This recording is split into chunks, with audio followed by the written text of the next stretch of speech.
우리 대한민국 제주도서부터 부산서, 대구서 각 우리 대한민국 대도시부터 중소도시부터 소도시부터 작은 고을에 사는 우리 불자님들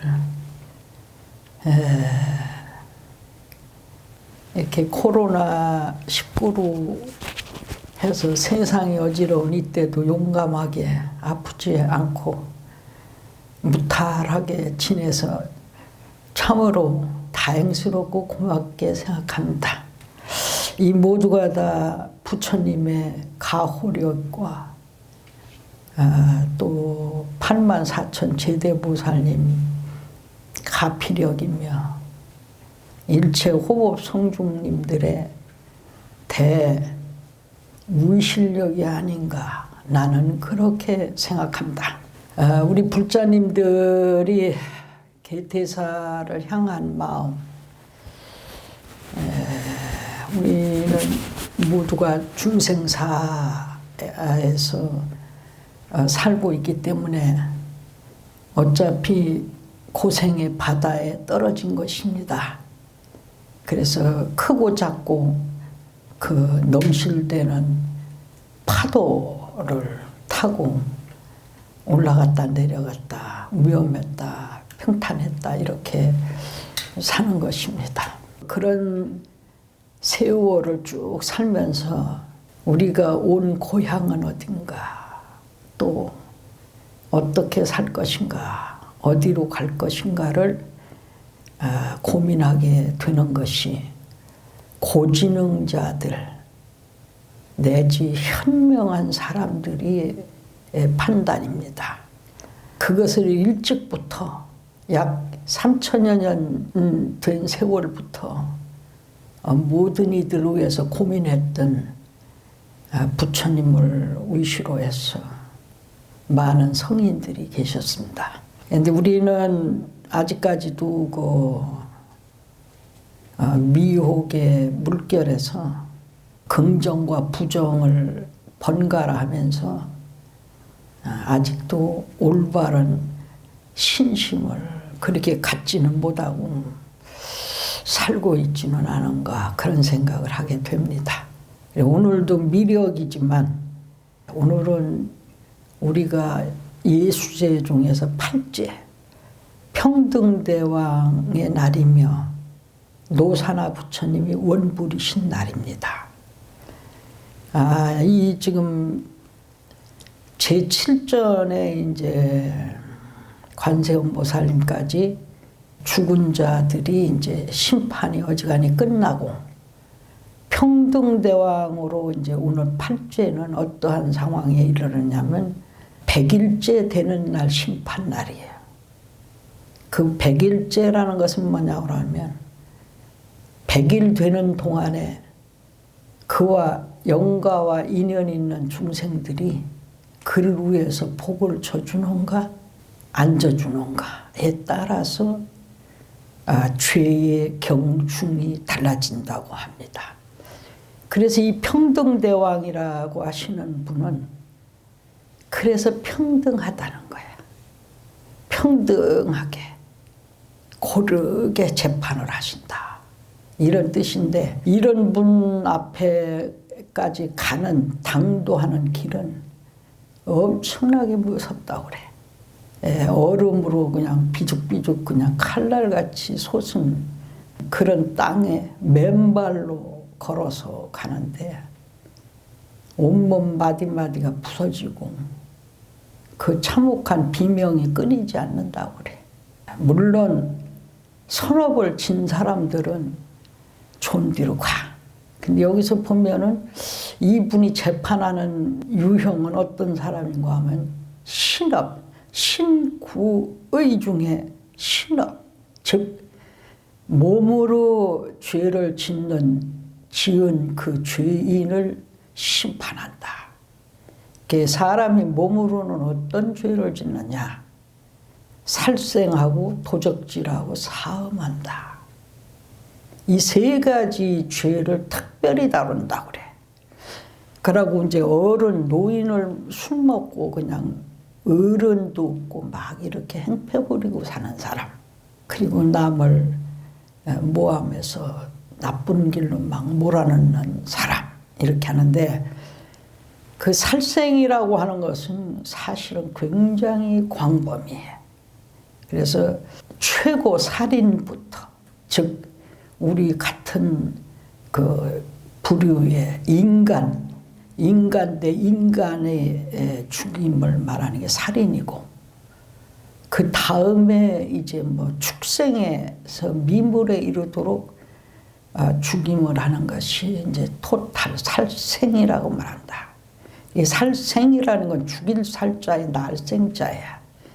그래서 살아있는 걸 죽인다 이런 뜻이. 어떤 사람은 그러면 뭐 채소도 뭐 이런 것도 뭐 그거 먹는 것도 살생이 아니냐 그러는데, 그것은 반복돼서 자꾸 자랄 수 있는 존재들이야. 그 씨앗을 받아서 또 뿌리면 나고 하는 거지만, 생명, 유정지물, 생명체가 있는 그런 존재들은 한번 죽으면 끝이야. 그래서 죽일 살자를 쓰는 것이다. 이런 얘기 옳시다. 그래가지고 이제 그 살생이라고 하는 것을 원래가 불교에서 불교인들이 오계를 받을 때도 살생, 최고의 금기되는 것이 불교에서는 살생이야. 살생. 그를 금해라. 그 다음에 도둑질하지 말아라. 도둑질은 직접적으로 도둑질하는 것도 도둑질이고, 주지 않는 것은 마음만 먹어도 도둑질이다. 그냥 갖고 싶다. 저걸 내가 갖고 싶다. 남의 물건인데 저것이 내 것이었으면 좋겠다 하는 것도 도적의 마음이다 라고 부처님은 말씀하셨어요. 그리고 사음이라는 것은 뭐냐? 현대인들이 가장 많이 저지르는 죄악 중에 하나가 아닌가. 그것은 뭐라 그러냐면, 여자 남자 관계가 복잡한 거. 쉽게 말하면 자기 남편이나 아내 두고서 계속 나쁜 짓을 하는 음행적인, 사실 그 죄가 많이 크다고 그래. 그래서 또 들어봤겠지만은 옛날 말에 남자가 여자, 다른 여자를 보면 돌 붙여도 돌 않는다 라고 말을 했어. 나쁜 그런 행위, 그거야말로 파탄을 불러일으키는 것이다. 그것을 한자로 말하면 애욕이라고 하는 것이다. 사랑의 자, 하고자 할 욕자야. 그래서 그 사음 죄가 살생이나 도적질 죄에 버금한다라는 것을 우리 불자들은 잘 알아야 돼. 어차피 부부간에는 만나게 되는, 그것은 부처님도 누구도 다 인정할 수밖에 없는 만고의 영장류들, 축생류들, 미물도 다 그렇게 하여간 만나야 되는 것은, 이것은 만고의 이치야. 그러나 그 외적인 것을 해가지고 소란스럽게 하고 한 대상을 괴롭히고 뭐하고 하는 것은, 이것은 간접적인 살인에 해당이 되는 것이다. 고로 매우 중요한 일이다. 이런 얘기 옳시다. 그래서 옛날 옛적에 그 부처님 시대에 한 고을에 굉장히 재산을 많이 가진 재산가가 있었어. 근데 이 사람들이 어찌나 인색한지, 맛있는 거 해먹고 밥 못 먹으려고 하면 누가 찾아올까 봐 문지기한테 꼭 걸어 잠그라고 해놓고 하여간 먹었어. 그 두 부부 사이에는 아들이 하나 있었는데, 그날도 이제 그 남편이 되는 사람이 아내 보고 뭐 맛있는 걸 좀 한번 해봐라 그랬는데, 아내가 아주 살찐 닭을 잡아가지고 거기다 뭐 가진 양념을 다 해가지고 그렇게 해서 요리를 했다는 거야. 그 우두새 남편이 하인을 시켜서 문단속을 다시 한번 하고 나서 그 이제 고기를 맛있게 먹고 아들을 막 그걸 찢어서 먹이고 막 입에다 넣어주고 이러는 상태였는데 이제 그때 이렇게 부처님께서 보시니까 아, 저 장자가 지금은 저렇지만은 그래도 닦은 선업이 있는 자다. 복을 줬던 자다. 그래서 부처님이 잘 제도로 하면은 좋은 사람이 될 것 같다라고 생각을 하시고 이 사문으로 화해서 그 집을 찾아가. 그랬는데 그 남자가 막 화를 있는 대로 내는 거야. 사문이나 돼가지고 어째 이렇게 예의가 없고 무례하냐. 난 밥 먹는데 찾아와서 이렇게 예의 없이 말이야. 응? 지금 무슨 이렇게 나쁜 짓을 하고 있는 거냐라고 사문을 혼내켰어. 그게 그 사문이 이제 요거 참 요 말은 대장경에서 보면은 애욕품에 나와.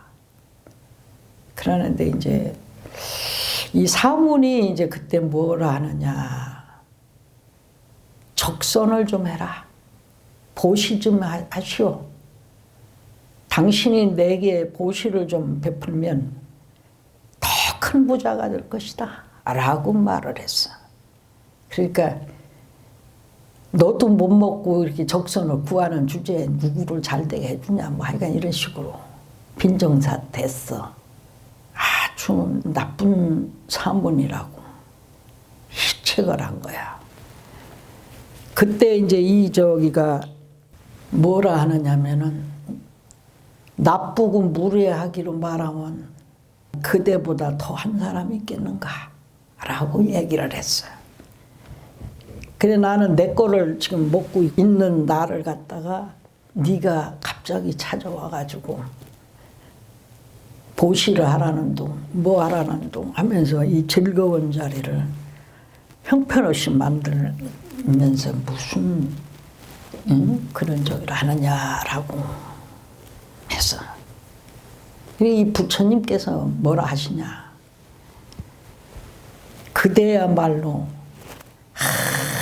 아주 어리석고 무례하고 그 나쁘기가 한량없는 사람이다 라고 했어. 그렇게 이 장자가 지금 날 보고 뭐라 했느냐 이렇게 얘기한 거야. 그러니까 부처님이 뭐라 하시냐. 너야말로 아버지를 죽여서 뜯어먹으며 어머니를 아내로 삼고 원수를 살찌우고 있으니 너야말로 정말 잘못하면 구제받기 어렵다라고 말씀하셨어. 이 장자가 벌떡 일어나고 지금 무슨 소리를 하느냐라고 얘기를 한 거예요. 그대가 옛적에는 배를 타고 이웃나라에 장사를 다니던 상인이었는데 풍랑을 만나가지고 배가 뒤집혀져가지고 떠나려가다 나찰이라는 나라로 간 거야. 이 나찰이라고 하는 것은 굉장히 악한 귀신을 말해. 그게 나찰이야. 거기 가가지고 나찰한테 잡혀먹었다 이 얘기요. 그리고 너희 아버지 또한 굉장히 부자였는데 인색하기가 말로 다 할 수가 없는 그런 사람이었노라. 그래가지고 죽어서는 계속 닭의 몸을 받는 것이다. 닭의 몸을 받아서 먹히고 계속 끓여서 해탈할 길이 없는 것이다. 그 닭이 네 아버지인데 네 아버지 살을 뜯어다 너를 잡아먹은 원수놈 그게 자식이 태어난 거야. 아직도 복수가 남아서 그 집 자식으로 태어났다 이거야. 그런데 그 원수가 크면 이제 원수 복수를 할 판인데 그 원수를 그냥 그렇게 아버지를 뜯어 먹여가며 살고 있는데 네 아내는 어떤 존재냐. 네 아내가 그 애욕에 강하고 연민의 정이 많아서 너를 어떻게 좀 해보려고 해서 인간으로 거듭나서 만난 게 지금의 네 아내니라 이랬다는 거야. 그게 이 무례하고 욕심 많고 눈이 어두운 그 장자가 그냥 벌떡 일어난 채 그냥 몸을 떠는 거야. 두려움에. 그러고도 네가 어떻게 날 보고 무례하다고 꾸짖느냐라고 부처님이 하셨어. 그래가지고 이제 그 장자가 그러면 어떻게 하면 되겠는가 해서 부처님한테 발 아래에다 꿇고서 참회를 하고 벗어날 길을 일러달라고 난 당신의 제자가 되겠다라고 한 거예요. 그래서 그 자리에서 부처님이 계를 내려서 5 갈래에서 나쁜 악도에 떨어지지 말아라 라고 한 게 그게 5개예요. 알겠지? 6 갈래는 안입이 설신의 6개의 기관이야. 그렇잖아? 거기에서 6도의 갈래에서 헤매면서 그렇게 어렵게 다시는 되지 말아라 하고 수계를 내린 순간에 이 사람이 해탈을 했다고 그래. 여기서 이제 스님이 항상 이 법문을 하다 보면 꼭 지옥 얘기를 하고 뭐 무서운 얘기를 하는데 실제로는 무서운 게 아니라 들어둬야 돼. 지금 올해는 이제 아직은 오늘이 섣달 초닷새 날이야. 초닷새 날, 오늘이 소날이네, 소날. 근데 아직은 우리가 소해가 아직 안 됐어, 음력으로 하면은. 아직도 20일 이상이 남았어. 근데 이 소띠라고 하는 소는 뭐냐. 참 소띠생들이 보면은 사람이 우직해. 저 소띠 하나 완전해. 우직해. 그래서 일을 열심히 하는 사람들이야. 소가 그렇죠? 소가 뭐 그렇다고 해서 막 육식을 취하고 그러는 것도 아니잖아. 초식 동물이잖아. 그 어마어마한 짐을 수레에다가 지고 다니고 논을 갈고 밭을 갈면서도 소들이 먹는 건 풀이야. 겨우 준다고 하면 쌀겨를 섞어주거나 그랬어, 옛날에는. 지금은 소를 막 살찌울 심산으로 막 사료를 엉뚱한 걸 막 먹여대고 막 이러는 세월이 됐지만은 옛날에는 방목해서 그냥 시골에서도 풀을 뜯어먹게 하고 고삐를 등에다 얹어놓으면 저녁 때가 되면 지들이 그냥 집에 찾아오고 그랬어. 소들 자체가 자기네 집을 알아. 그런데 이제 소띠도 보면은 뭐 겨울 같은데 태어나면은 겨울에는 일이 없잖아. 그렇게 좀 몸이 좀 한가한데 봄이나 뭐 가을 이런 때 태어나면 굉장히 바쁘게 인생을 산다. 그런 얘기가 있어. 그런데 소는 일생지사 일을 하고 그 일생을 다 마치고 나서는 자기 몸뚱아리와 가죽을 또 인간한테 유익하게 주어. 그 소 같은 경우에는 업이 무슨 업이냐. 게을렀던 업이라. 음식도 먹을 때는 꼭 앉아서 먹어야지. 엎드려 먹으면 짐승문 받는데. 나 지금도 여전히 반말하네요. 고친다고 해놓고. 그래서 항상 단정하게 앉아서 먹는 것도 그리고 금생에 일 안 하고 놀자판인 사람은 반드시 그렇게 태어나서는 소나 말이나 나귀나 이런 게 돼서 종신토록 무거운 짐을 저기 하고 일을 해야 한다. 소들이 지능이 없는 게 아닙니다. 있습니다, 소가. 나도 지금 돌이켜 생각하면은 초등학교 들어가기 전이니까 지금 생각하면 6, 7살 때 커다란 암소를 끌고 다니며 풀을 뜯겨서 산에 그 높은 산 넘어서 친구 한 서너 타고 그러면 지금 생각하면 겁도 없는 거지. 조금 말 안 듣는다고 고삐로 막 엉덩짝을 패가면서 그저 콩알 만한 게. 근데 소가 그 주인이 콩알 만한 것들이 그러는데도 그냥 참아주는 거야. 사람 같은 거 가만두겠어. 그지? 근데 소는 그냥 참아주는 거야. 그래서 이제 산에 가가지고 소 고삐를 등에다가 놓고 그냥 우리는 우리대로 그냥 있는 거예요. 그러면 지들이 풀 잔뜩 뜯어먹으면 이제 나중에 올 때 이제 또 데리고 오는 거예요. 그렇게 어려서 나는 그렇게 살았어, 하여간에. 그리고 소는 소대로 두고서 그 도라지 캐먹으러 다니고, 산도라지. 옛날엔 먹을 게 별로 없었잖아. 그래서 내가 그 전에 그 도라지를 많이 캐먹어서 아기 때 그렇게 산도라지를 많이 캐먹어서 그런지 기관지나 뭐 폐 같은 데는 그래 좋았던 것 같아. 그래가지고서 이제 그러면은 또 올 때 말없이 소가 앞에 서서 오는 거야. 우리가 뒤에 따라오고. 그랬던 그 생각이 나.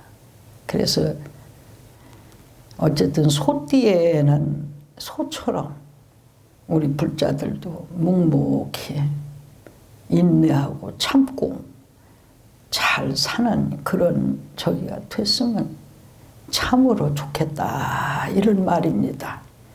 이해가 됐습니까? 그리고 그 저기 부처님이 그 교화시킨 것도 잘 이해가 됐죠? 그리고 내가 하나 썼는데, 이게 원래 소라고 하는 것은 우리가 12지가 있어. 자축인묘진사오미 신유수레라는 게 그중 12지 중에 두 번째에 해당이 돼. 그래서 시간으로 보면은 새벽 1시에서 3시 사이야. 그 2시간. 그렇게 3시부터는 인시라고 그래서 사람이 일어나는 시간 이렇게 보거든. 그렇게 이제 동이 막 트기 직전인 게 축시야. 연중에 축이 뭐냐면 12월이야. 12월은 봄을 열기 직전이야. 하루 중에 새벽 1시에서 3시 사이가 가장 추워. 연중에 12월이 가장 추운 계절이야. 그러면 그는 새벽 1시인데 낮 1시도 있어. 낮 1시는 그 반대 역할을 해서 낮 1시는 가장 또 덥고, 우리가 볼 때는 새벽 1시는 밤이고 낮 1시는 한 대낮인 걸로 생각이 되지만 실제로 밤 1시는 하루를 깨워서 시작되는 시간이야. 낮 1시는 이미 하루가 저물어가는 시간이야. 이해가 됐나요? 일견에서 볼 때 오후 1시부터 3시까지가 굉장히 밝은 때잖아. 그러나 이미 그것은 저녁을 예견하는 것이요. 새벽 1시는 아침을 열어서 하루를 연다. 1년을 열어가는 것이다. 매우 중요한 그런 게 소를 의미해요. 그래서 여러분들이 소해에는 조금 더 좋은 그런 걸 해야 되고, 또 이제 다시 돌아가서 평등대왕의 형벌은 어떠한 것이냐. 거해지옥이라고 그래. 그래, 거해지옥이라는 것은 뭐라고 그러냐면 참 입으로 담기도 좀 어려운 얘기인데 작두로 막 썰고 몸을 칼로 썰고 막 포로 뜨고 참 암이 타버리다. 근데 그거를 우리가 주변에서 보면은 미물인 생선 같은 것도 막 토막치고 막 그러잖아. 무슨 우리가 즐겨 먹는다 하는 뭐 음식 속에서도 그렇게 형벌을 받는 중생들이 굉장히 많다고 그러잖아. 이게 소나 이런 큰 짐승들은 죽을 때 그냥 두려워하고 공포적이잖아. 그래서 죽을 때 그냥 한이 살에 배인다는 거야.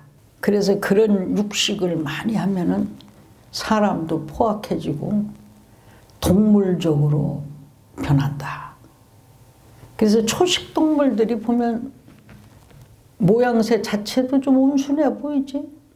덩치가 좋고 그리요. 근데 육식 동물은 뭐 남을 잡아먹으려고 하니까 그런지 그렇게 크지는 않지 않느냐 이런 얘기인데, 그 형벌의 그런 것이 꼭 죽은 세계에서 영적인 힘으로만 보는 게 아니라 실질상은 우리 주변에서도 볼 수가 있지 않냐 이거지.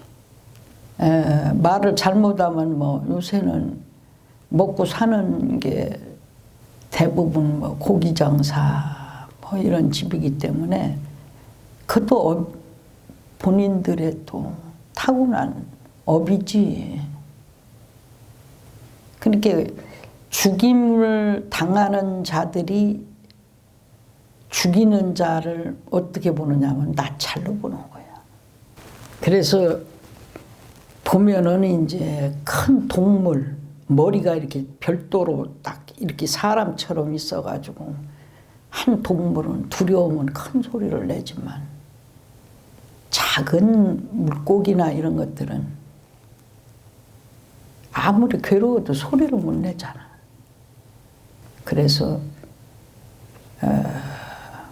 먹기는 먹더라도 그것을 그냥 습관으로 먹지 말고 몸을 보호해서 좋은 일을 하겠다라는 마음으로 이렇게 먹어야 된다 이런 얘기죠. 그리고 우리 불자님들이 이제 올해 소해를 한 1년 동안 이제 살아갈 때는 조금 생활 방식을 좀 바꿀 필요가 있어. 그래서 조금 더 부지런하게, 조금 더 선량하게 이렇게 해야 돼. 아까 그 구두쇠 얘기를 했잖아, 그치? 너무 지나치게 내 것만 알고 나만 아는 것처럼 미련한 짓이 없어. 그 뭐 자기 거라고 고집하다가 어느 때가 딱 되면은 내 것이 아닌데 그래 안 그래? 다른 데 태어날 때는 부모도 달라요. 자기 짝꿍도 달라요. 자식도 달라요. 다 다르게 만나는 거야. 금생에만 그 인연인 것이지. 그러니 어떤 것이 내 것이 있겠는가? 어떤 것을 이름하여 영원하다 하겠는가? 그러니 혹시라도 조금 여유 있으면 좋은 선업을 좀 쳐야지. 사람들은 요거 갖고는 아직 나도 살기가 어려우니까 조금 더 여유 있으면 내가 할 수가 있을 텐데 이런 얘기를 하는데, 그 사람한테는 조금 여유가 주어지지 않아. 타고나길 그렇게 탔기 때문에. 그러나 조금 비우면 채워져. 그것을 불교적 용어로 말한다면 공, 묘, 유라고 하는 것이다. 진공묘유. 참으로 텅 비어 있을 때 절묘함이 그 안에 있는 것이다. 이런 얘기입니다. 그래서 우리 불자들이 각각 올해까지 코로나가 종식될지는 모르겠지만은 종식될 수 있는 마음으로 잘 갖고 대비를 잘 해야 될 것 같습니다. 그러고 우리 개태사가 어저께 좀 좋은 일이 있었어요. 스님이 아마 그간에 크고 작고 뭐 감사패, 공로패까지 받은 걸로 하면은 상을 뭐 수십여 차례 다 해일 수도 없이 많이 받았지만은 이번에 이제 자랑스러운 동국인 문화예술 부문에 이제 상을 하나 받았어요. 근데 이게 굉장히 의미가 깊은 게 옛날에 그분을 직접적으로 얘기해서 안 됐지만은 지금도 항상 그분하고 통화를 자주 하는데 경기일보 신문사 사장님이 계셨어. 지금도 세수는 굉장히 높으신데 아주 건강하세요. 또 그분이 신문사 사장 하실 때 월급 받고 하신 사장님이야. 이대를 연임할 때 이몰란 해담 스님 때문에 굉장히 가슴앓이를 많이 했어. 그리고 그냥 사장 노릇을 한 번 하고 그만하고 싶은데 해담 스님을 어떻게 좀 해놓고 그만둬야 되겠어서 한 번 더 합니다. 그러는 분이야 그분이. 그리고 우리 속초에 그 조그만 아미타부 천님 있잖아요. 그분을 기증하신 분이에요. 그거를 홈페이지를 보시고 전화가 오셨어. 축하드린다고. 근데 그분은 신문사 사장할 때 그 사무실에 보면은 역대 대통령 표창장이 5개인가 걸렸었어. 유일하게 그분이 노무현 대통령한테 못 탔어. 그러니까 다 대통령 표창을 그렇게만 받은 거야. 그분은 그간에 받은 상장이나 그게 부자로는 된다고 그래. 그러는데 이제 그분이 그래. 스님, 이번 상은 참으로 뜻깊은 상을 받으셨습니다. 그래. 그래서 그래요? 난 사실 뭐 그게 그렇게 뭐 저기 한 건지 사실 뭐 이렇게 별로 미안한 얘기지만은 그렇더라고. 그런데 그게 왜 소중하냐? 학교에서 주는 것은 이건 대단한 거라는 거예요. 수십만 명을 대표해서 하는 거고 역사적인 일이라는 거예요. 참 사람은 맨날 배워야 되겠더라고. 그러고 이제 총장이 오셨었어요. 그날 그랬더니 총장이 온 거로 대통령 온 거보다 낫다는 거야 또. 그 사람들 제자가 얼마나 이거야.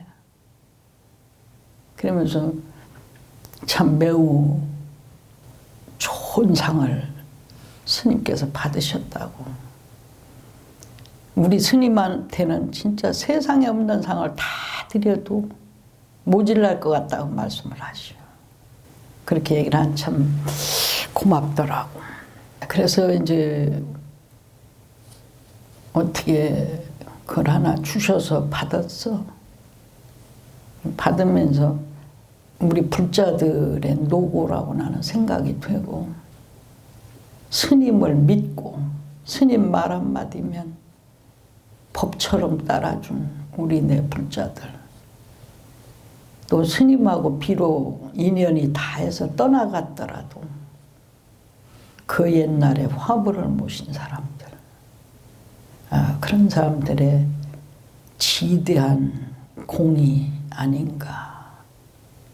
참 그런 생각을 했어. 그런 분들이 없었다면 해담 스님이 어떻게 오늘날까지 왔겠어. 그 참 스님이 살아온 생애가 시베리아 벌판에 또 말할 수 없는 고비 사막에, 그런데 참 태풍이 불고 비바람이 치는 그런 칼나루에서 스님이 수십 년을 사는 것 같아. 예, 그래도 고마운 분들 때문에 고려 불화가 꽃을 좀 피울 수가 있고, 이것이 이제 잘 보존이 되면은 좋겠는데, 스님의 역량은 한계가 있어서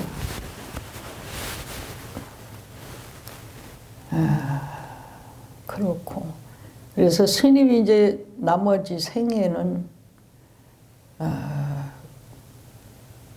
화불도 열심히 정진을 해야겠지만,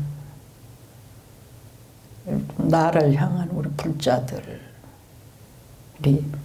금생에 몫을 다하고 내세로 돌아갈 때 다들 좋은 세계에 날 수 있도록 같이 공부하고, 스님이 이렇게 하는데 시간을 아끼지 말아야 할 것 같다, 이런 생각이 들어. 사실은 일주일이 그냥 총알같이 가네. 요새는 조금 부처님이 시간을 좀 늦춰줬으면 좋겠어. 1시간을 조금 천천히 가게 해줬으면 좋겠어. 일주일이 그냥 금방 가고 그래. 시간을 늦춰달라는 건 날 오래 살게 해달라는 것이 아니라, 사실 법문도 이렇게 조금 아무리 스님이지만 그래도 조금 부처님 말씀도 이렇게 좀, 아까 그 애욕품 들어볼 만했지? 좀 유익하셨습니까? 그렇게 공부를 조금 해야 되는 사안도 있는데, 스님도 한계가 있지만 대장경을 내가 머리통에 다 어떻게 알아. 그런데 조금 바쁘고 그런 생각이 들어. 오늘은 제8전의 평등대왕이고 노사나 부처님이 원불이시다. 평등대왕의 특징은 고루 균형감 있게 평등하게 죄인을 다스린다. 특징적으로는 죄인들이 7749죄를 끝나고 100일 안에 그래도 선업이 있으면은 좋은 곳으로 나게도 해준다라는 게 특징적이고, 이분이 죄를 다스리는 것은 몸으로 지은 죄, 즉 살생 도적질 사음이다. 그래서 실질상 죄를 받게 그 보를 그대로 고스란히 받는다고 하면 너무 무섭다. 이건 화두야. 내 주변에 진짜 거해지옥을 겪는 중생이 어떻게 겪고 있나 가서 연구들 하세요. 스님이 말 안 하더라도 토막토막 잘라서 그냥 뜨거운 물에 튀기고 뭐하고 하는 게, 그게 다 그 죄업 중생들인데, 실질상은 즐겨 많이 먹을 일은 아니다. 주의해야 한다. 알았죠? 그런 얘기고, 그 다음에 소를 얘기했는데, 소는 참 옛날에 그 얘기를 한 번 더 하자면은, 스님이 애기였을 때 뒷마당에서 이제 가을에 막 타작을 하고 막 그러는데, 내가 언덕인데 이렇게 우리 거기가 언덕이었었어. 이렇게 언덕이 한 넘는 데였어. 우리 집이 나 태어난 생가가. 그러고 이제 거기에는 우리 마당이 크게 있었어. 근데 언덕 고개 있는데 가운데 앉아서 내가 졸았다는 거예요. 앉아서. 근데 그 소가 벼를 잔뜩 실어가지고 올라오는데 순간적으로 뭐 어떡할 수가 없었대. 사람들이 많이 있었는데. 쟤는 죽었다라고 했다는 거예요. 근데 소가 나를 안 치려고 돌아서 가더래. 아이고, 그랬다고 그러더라고. 아주 아찔했다고 그래, 아찔했다고. 그래, 그때도 한번 죽을 뻔한 건데 어떻게 부처님 살렸는지. 이렇게 써먹으려고 살렸겠지. 그래, 그런 적이 있어. 그래서 이 소처럼 우직하게 소해는 좀 잘 살면 좋겠다. 이런 얘기고. 그 다음에 소는 뭐라고 그러냐면 하루를 여는데 참 좋고 계절을 여는데도 주장이다. 그지? 몹시 출 때를 말하고 시간적으로도 그 시간이 가장 기온이 낮을 때다. 이런 얘기고. 그 다음에 이제 스님이 오늘 얘기한 건 대장경에서 그 애욕품에서 부처님이 아주 욕심 많은 장자를 교화시킨 말씀을 했어요. 그죠? 그래서 그 자식을 가운데다 놓고 그 음식을 먹이고 남들이 뺏어 먹을까 문을 걸어 잠그는 그 집에 가서 그 자식과의 인연, 그 음식상에 놓인 요리된 닭고기, 그것을 만든 아내, 이런 사람들을 저기 하는 게, 그래서 소가 원래는 그게 오행상 토야, 흙이야. 흙 알겠지? 흙이요, 이 바닥 흙. 그래서 12지 중에서 모든 건 오행인데 2개가 남아서 흙만 유일하게 4개가 토야, 진술충미가. 진술충미라는 게 흙이야. 그 흙은 뭐냐? 어머니를 뜻해. 거는 하늘인데 아버지를 뜻하고. 어머니라는 특성은 모든 걸 다 받아서 양육시키는데 그 의의가 있잖아, 그지? 그런 포용적인 마음으로 우리 불자들이 소띠 한 해를 잘 살았으면 좋겠다. 이런 얘기야. 그리고 마지막으로 하고 싶은 것은 몸으로 짓는 죄, 사람들이 단순하면 일저지르는 거예요. 단순하면. 예를 들어서 불법을 모르는 사람은 큰일을 저질러. 부처님의 가르침 진리를 아는 사람은 죄를 못 저질러. 왜냐하면 그걸 저지르고 나서 받는 과보가 얼마나 한가를 알기 때문에 그렇게 못하는 거예요. 근데 불교에 대한 상식이 없으면 큰일 저질러. 그래서 절에 와서 누구든지 부처님의 진리를 공부해야 된다. 이런 얘기 옵시다. 이해가 됐나요? 오늘은 이상으로 하겠습니다. 자, 우리 합장하고 원이차 공덕 보급보인 체아등유 중생 당생극락국 통견무량 주계공 성불도 나무 아미